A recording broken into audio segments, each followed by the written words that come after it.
Hello দর্শক, আসসালামু আলাইকুম। চলে আসলাম আপনাদের সাথে ক্রিস্পি এবং ফুলকো ফুলকো বেগুনির রেসিপি নিয়ে।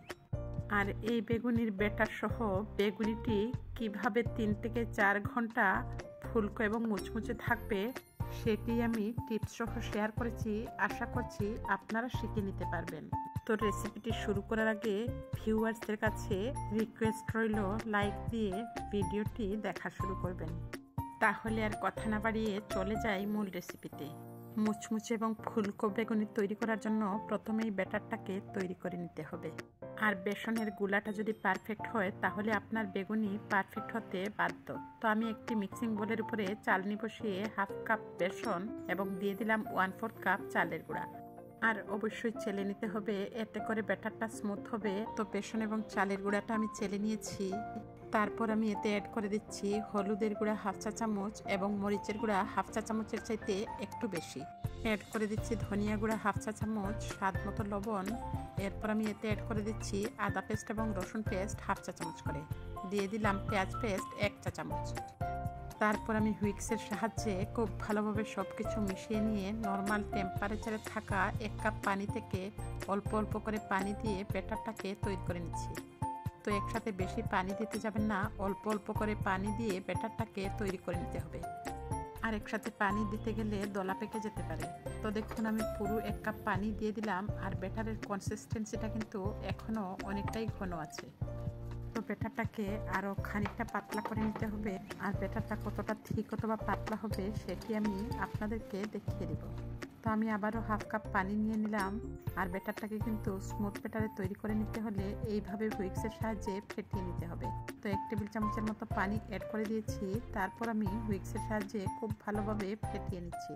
তো এইভাবে আমার মোট 3 টেবিল চামচের মতো পানি লেগেছে।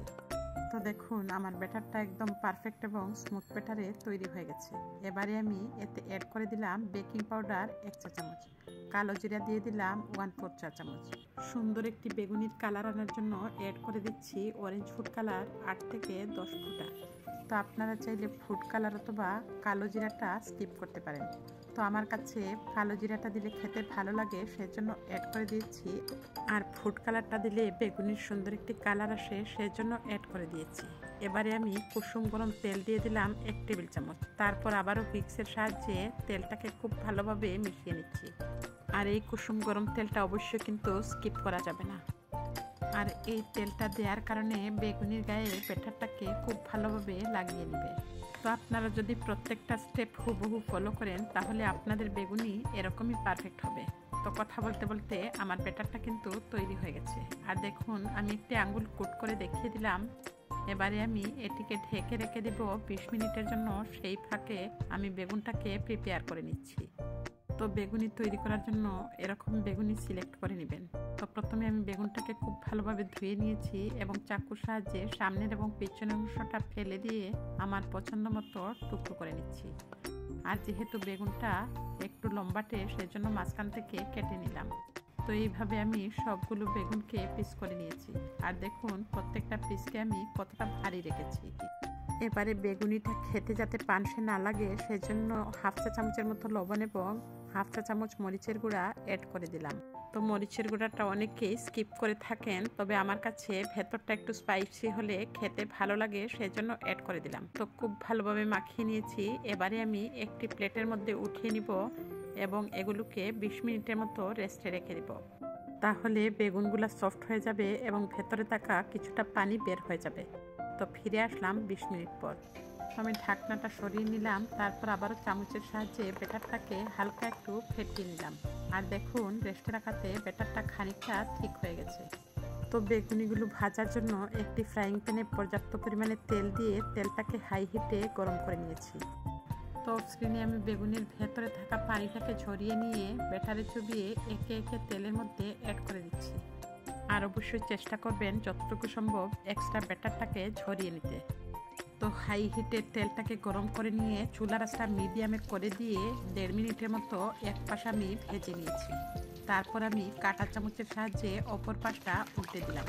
এইভাবে আমি উল্টে পাল্টে 4 মিনিটের মতো ভেজে নেব, যতক্ষণ না পর্যন্ত কাঙ্ক্ষিত কালার এবং মুচমুচে না হয়।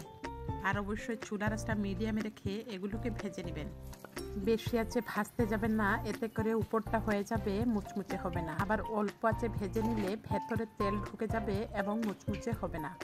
তো চুলার আঁচ মিডিয়ামে রেখে আমি 4 মিনিটের মতো উল্টে পাল্টে ভেজে নিয়েছি। তারপর আমি তেল ছড়িয়ে একটি কিচেন টাওয়ালের উপরে উঠিয়ে নিয়েছি। তো তেলের মধ্যে এক্সট্রা ব্যাটারটা পড়েছিল সেগুলো আমি ছাঁকনি দিয়ে উঠিয়ে নিলাম, তা না হলে তেলটা নষ্ট হয়ে যেতে পারে। তো একইভাবে সবগুলোকে আমি তেল ছড়িয়ে কিচেন টাওয়ালের উপরে উঠিয়ে নিয়েছি। তারপর আমি একটি সার্ভিং প্লেটে সার্ভ করে আপনাদেরকে দেখিয়ে দিচ্ছি। দেখলেন তো কতটা পারফেক্ট এবং ফুলকো হয়েছে আমার আজকের এই বেগুনিগুলো, আর কতটা মুচমুচে হয়েছে শব্দটা শুনে নিশ্চয়ই বুঝতে পারছেন। তো আপনারা যদি টিপস অ্যান্ড ট্রিক্স সহ প্রত্যেকটা স্টেপ হুবহু ফলো করেন তাহলে আপনাদের বেগুনি এরকমই পারফেক্ট এবং ক্রিস্পি হবে, সেই সাথে বেগুনি এরকমই ফুলকো থাকবে। রেসিপিটি যদি ভালো লাগে আর এই চ্যানেলটি নতুন ভিজিট করে থাকেন, অনুরোধ থাকবে সাবস্ক্রাইব করে পাশে থাকা নোটিফিকেশন বেলটি বাজিয়ে দেওয়ার। আর যদি খুব বেশি ভালো লাগে ইচ্ছে হলে ফ্রেন্ডস এবং ফ্যামিলির সাথে শেয়ার করতে পারেন। আসসালামু আলাইকুম।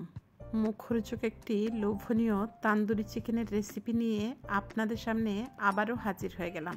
আর বাচ্চারা কিন্তু এরকমই মুখরোচক খাবার হলে অনায়াসে খেয়ে নেয়। তো আপনারা চাইলে দুপুরের খাবারে, রাতের ডিনারে অথবা বিকেলেও সার্ভ করতে পারেন। আর অতিথি আপ্যায়নে দুপুরে অথবা রাতের খাবারে অথবা বিকেলের নাস্তায় অনায়াসে সার্ভ করতে পারেন একটি স্পেশাল ডিশ হিসেবে। আর আজকের এই তান্দুরি চিকেনটি আমি তান্দুরি মশলা দিয়ে তৈরি করেছি। আপনারা চাইলে হাতের তৈরি মশলা দিয়েও তৈরি করতে পারবেন। তো ভিউয়ার্সদের কাছে বরাবরের মতো রিকোয়েস্ট থাকবে, যদি আমার আজকের এই তান্দুরি চিকেনের রেসিপি আপনাদের ভালো লাগে অবশ্যই রেসিপিতে লাইক দিয়ে দেখা শুরু করবেন। তাহলে আর কথা না বাড়িয়ে চলে যাই মূল রেসিপিতে। তো তান্দুরি চিকেনটা তৈরি করার জন্য প্রথমে মাংসের প্রিপারেশনটা তৈরি করে নিতে হবে। তো দেখুন আমি বোন পিস নিয়েছি 2টি এবং লেগ পিস থেকে 2 পিস নিয়েছি এবং প্রত্যেকটা পিসকে আমি খুব ভালোভাবে ধুয়ে পানি ঝরিয়ে দাগ কেটে নিয়েছি, এতে করে মশলাটা খুব ভালোভাবে ঢুকে যাবে। তো আজকের এই তান্দুরি চিকেনটা তৈরি করার জন্য আমি এখানে শানের তান্দুরি মশলাটা ব্যবহার করছি। তো প্যাকেটের অর্ধেক পরিমাণ মশলা দিয়ে দিলাম, অর্থাৎ প্রায় 2 টেবিল চামচের মতো তান্দুরি মশলা অ্যাড করে দিয়েছি। অ্যাড করে দিচ্ছি টক দই 2 টেবিল চামচের মতো। তারপর আমি এতে অ্যাড করে দিচ্ছি আদা পেস্ট 1/2 চা চামচ, রসুন পেস্ট 1/2 চা চামচ, অ্যাড করে দিচ্ছি পেঁয়াজ পেস্ট 1 চা চামচের মতো। তো স্বাদ মতো লবণটা অ্যাড করে দিচ্ছি। তারপর আমি অ্যাড করে দিলাম চিনি 1/4 চা চামচ, দিয়ে দিচ্ছি 1 টেবিল চামচের মতো রিফাইন অয়েল। এবারে আমি সব কিছুকে খুব ভালোভাবে মেখে নিচ্ছি। আর এই মশলাটা মেখে নেওয়া বা ম্যারিনেট করার উপরে কিন্তু তান্দুরি চিকেনের টেস্টটা অনেকাংশে নির্ভর করে। তো দেখুন আমি দাগ কাটা অংশেও কিন্তু মশলাটাকে খুব ভালোভাবে লাগিয়ে নিচ্ছি। আর অবশ্যই মাংসের মধ্যে এইভাবে দাগ কেটে নেবেন যাতে মশলাটা খুব ভালোভাবে ঢুকে যায়। তো ইন টোটাল আমি 4 থেকে 5 মিনিটের মতো মশলাটাকে খুব ভালোভাবে লাগিয়ে নিলাম বা ম্যারিনেট করে নিলাম। তারপর আমি এটিকে ঢেকে রেখে দিয়েছিলাম 1 ঘন্টার জন্য। তো ফিরে আসলাম 1 ঘন্টা পর। তো ঢাকনাটা সরিয়ে নিয়ে আবারও আমি মশলাটা খুব ভালোভাবে লাগিয়ে নিচ্ছি। তারপর আমি ভাজার জন্য চুলার পাড়ে চলে আসলাম। এবারে আমি একটি ফ্রাইং প্যানের মধ্যে অ্যাড করে দিচ্ছি প্রায় 1.5 টেবিল চামচের মতো রিফাইন অয়েল। একে একে চিকেনের পিসগুলো অ্যাড করে দিচ্ছি। তো আমি চুলার আঁচটা মিডিয়াম টু লোতে রেখে চিকেনগুলোকে উল্টে পাল্টে 10 থেকে 15 মিনিটের মতো কুক করে নিব। তো ঠিক 3 মিনিট পর ফিরে আসলাম। এবারে আমি স্প্যাচুলার সাহায্যে চিকেনগুলোকে উল্টে দিচ্ছি। তো বেশিক্ষণ কিন্তু এক পাশ ধরে রাখা যাবে না, সব সাইড কিন্তু সমানভাবে কুক করে নিতে হবে। আর যেহেতু এটি ব্রয়লার চিকেন, সেদ্ধ হতে কিন্তু খুব একটা সময় লাগবে না।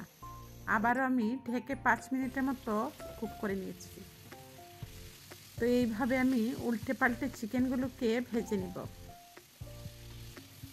তো চিকেনগুলো ভাজতে ভাজতে আমার লাভলি ভিউয়ার্সদের কাছে রিকোয়েস্ট থাকবে, যদি আমার চ্যানেলটি আজকে নতুন ভিজিট করে থাকেন অবশ্যই সাবস্ক্রাইব করে পাশে থাকা বেল বাটনটি বাজিয়ে দিবেন, যাতে যে কোনো রেসিপির আপডেট সবার আগে আপনার মোবাইলে পৌঁছে যায়। তো 3 থেকে 4 মিনিট পর বেঁচে যাওয়া মশলাটা আমি স্প্যাচুলার সাহায্যে মাংসের গায়ে লাগিয়ে নিচ্ছি। তারপর আমি আবারও ঢেকে রান্না করব মিনিমাম 3 থেকে 4 মিনিটের মতো। তো ফিরে আসলাম 3 মিনিট পর। দেখুন মাংসটা কিন্তু কুক হতে শুরু করেছে।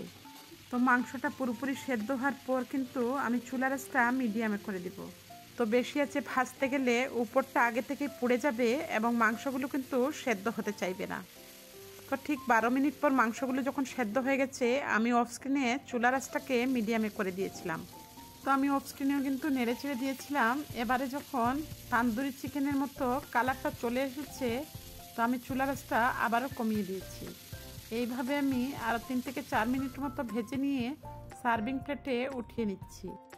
তো আপনাদের হাতে যদি কাঠকয়লা থাকে আপনারা চাইলে পোড়া পোড়া একটা স্মেল আনার জন্য এটিকে অ্যাড করে দিতে পারেন ফ্রাইং প্যানে। এতে করে পোড়া পোড়া একটা স্মেল অ্যাড হয়ে যাবে। বিলিভ মি, এই পোড়া পোড়া স্মেল ছাড়াও কিন্তু তান্দুরি চিকেনটা খেতে দুর্দান্ত হয়েছিল। রেসিপিটি যদি ভালো লাগে অবশ্যই একটি লাইক দিবেন, আর যদি খুব বেশি ভালো লাগে ইচ্ছে হলে ফ্রেন্ডস এবং ফ্যামিলির সাথে শেয়ার করতে পারেন।